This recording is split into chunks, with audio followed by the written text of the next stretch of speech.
Homegrown Bitcoin ETF provides investors with a regulated pathway into the cryptocurrency market.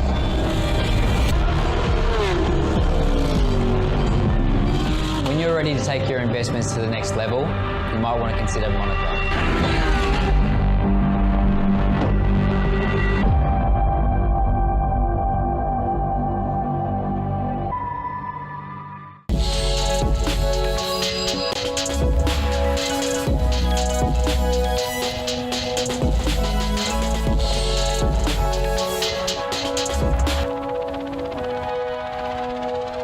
Hello and welcome to the Global View on this Monday. I'm Andrew Gagan. Good to have you with us here at ausbiz.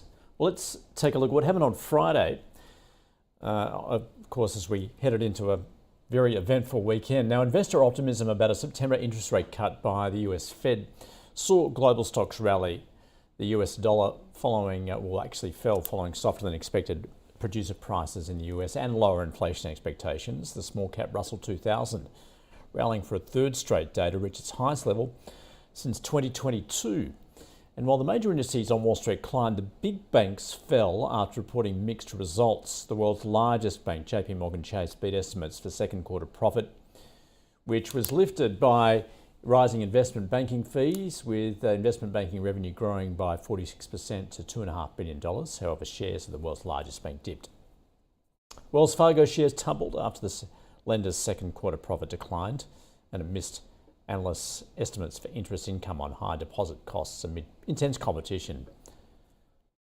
And Citigroup's net income climbed to $3.2 billion in the quarter, boosted by a 60% jump in investment banking revenue and gains in its services division.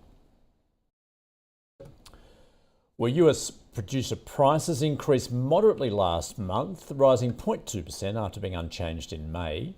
In the 12 months through to June, the PPI increased 2.6%. This follows the reading on consumer prices, which fell for the first time in 4 years in June.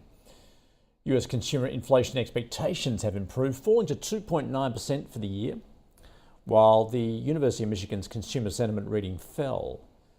The survey also showed consumers see substantial uncertainty in the trajectory of the economy in the lead up to the US presidential election. However, the attempted assassination of former President Donald Trump has now raised his odds of winning back the White House. Before the shooting, longer-dated Treasury yields had risen, with market analysts expecting an extension of corporate and personal tax cuts under a Trump presidency, fueling concerns about rising budget deficits. US Treasury yields rose marginally at the long end following the producer price data, with the 10-year at 4.2% and the 2-year sliding to 4.48%. And the yen jumped against the US dollar on Friday, with traders wary of fresh intervention by Japanese authorities to prop up the currency. The US dollar fell around 1% to 1 month low against the yen. The Aussie dollar is trading at 67.7 US cents. Well, for a review of US markets as second quarter earnings season gets underway, Andrew Brown is joining us from East 72. Andrew, a very good morning to you. Morning. Now, of course, we take a look at those bond yields, which did react to what we've seen with inflation in the States. But how has that attempted assassination of Donald Trump changed the market outlook, do you think? Well, most stock market people are very savvy at following what goes on politically, because they just follow the money and they follow betting markets, and betting markets have moved substantially since this time yesterday. And it's pretty clear now that betting markets are betting on an outcome of either Trump actually having control of both houses or Trump having control of at least one. And so I think that's going to feed perhaps into changes in what goes on with the Democrats, because the way it's looking, markets are going to basically price in a Trump win pretty much straight away. And that's seemingly what's going to happen. And it's really a matter of how extreme markets believe Trump will be based on his first presidency, when you used to wake up and find he'd put sanctions on some other country or some other good. It was extremely volatile stuff. And it wasn't necessarily that good for markets. And now we're looking obviously at budget deficits that are much, much higher than they were even when he was in charge. So quite clearly, I think credit markets will be wary. Okay, so what potential they could rise from here, but also, I mean, how are you factoring in what we're seeing more broadly with the US economy at the moment, obviously with those latest reads Yep. on both producer and consumer prices? Well, I think the situation with equities chasing interest rate cuts has been a bit farcical, to be quite frank, because it's been pretty obvious that inflation's coming down close to 2.5% by the end of September. How can I be so confident? Well, it's really very simple. It's the base effect. In July, you're going to be taking off zero point 0.2 from July 2023. But in August and September, you're taking off big numbers in those months. 0.5 in August from 2023 and zero point 0.4 in September. So it's inevitable that the Federal Reserve are going to cut the Fed funds rate, where the mid range is 5.375 at the moment, when you're going to have an inflation by the time they've cut it, which is going to be around 2.5% if you're simply adding on zeros and 0.1s and 0.2s. So I don't see that as being any great shakes. The real issue is, would there be more cuts, or would they even cut before the expectation in September? What impact does that have on the bond rate? Well, I think obviously the bond rate's going to be driven by some of these other political issues, as well as inflation, which is reflecting the fact that the US economy is not that strong right now. So, Andrew, before earnings season kicked off with the major banks on Friday, the previous day, of course, we saw that rotation into small caps off the back of that inflation read. What did you make of that move? And I guess, what are you looking for out of earnings season? First of all, what I made of it was a degree of excitement, actually. What's been clear to me is that I don't particularly like what I'll call the index level of investing, but below the index, there are opportunities galore right across the globe.